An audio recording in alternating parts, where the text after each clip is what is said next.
Joel Diaz, so you put in some work with Tim Bradley. What are your thoughts on his upcoming fight with Marquez? Well, it's a very tough fight. Timothy's very determined. He already started training. We started 2 weeks ago. We're way ahead of the game. I see his reflexes are pretty fast already today.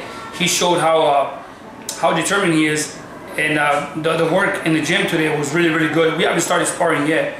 We will as soon as the time comes. But for right now, we're working on technique and just bringing his weight down so that he can be strong and very very fast when we start sparring. Any ideas of guys in mind who can bring in for sparring, and what are you going to look for from your sparring partners?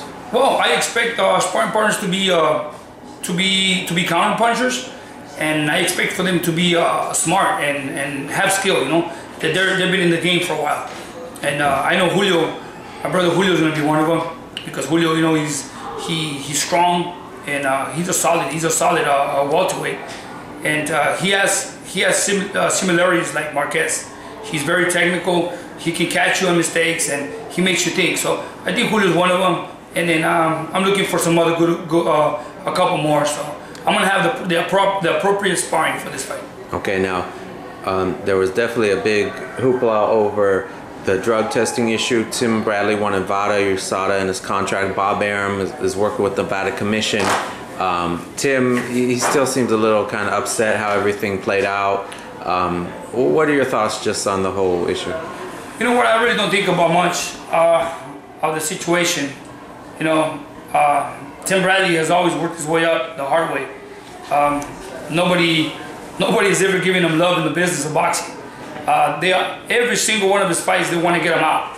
They want to take him out. They want to put him out of the business one way or another. But he keeps winning, and you know that's one thing that we have in mind. I mean, for a fact, I know that even his promoter would rather have Marquez win than Bradley win. And we know that, part of the business. Why? I mean, Marquez is a big name. He's a big draw.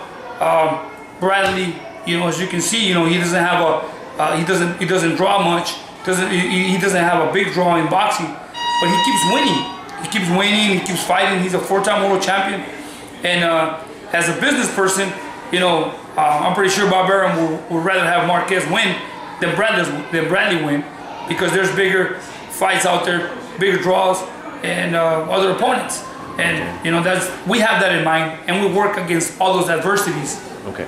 Now, I talked to you weeks back, and you were saying Marquez stopped Pacquiao with the right hand this past December in the 6th round.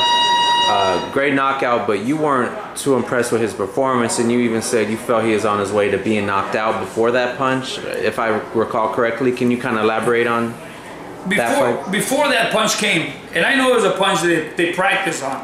I mean, it's common sense. You fought a guy 3 times, you got to know the guy real well. You got to know what to work for. Marquez has never fought Bradley before. It's the first time in the ring with Bradley.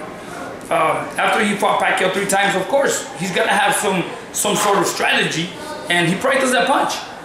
We practiced the same punch when Bradley fought Pacquiao, but it was hard because Bradley's foot was hurt. But now it's a whole different ballgame. Tim Bradley is different. Marquez was hurt in the 5th round. He was hurt. He was dazed, and I just think I saw the fight as in the 6th round. Pacquiao was going to finish him, and he wanted to get him out of there early, and he ran into his own problems by trying to get Marquez out of that round, and he just ran into his own problems.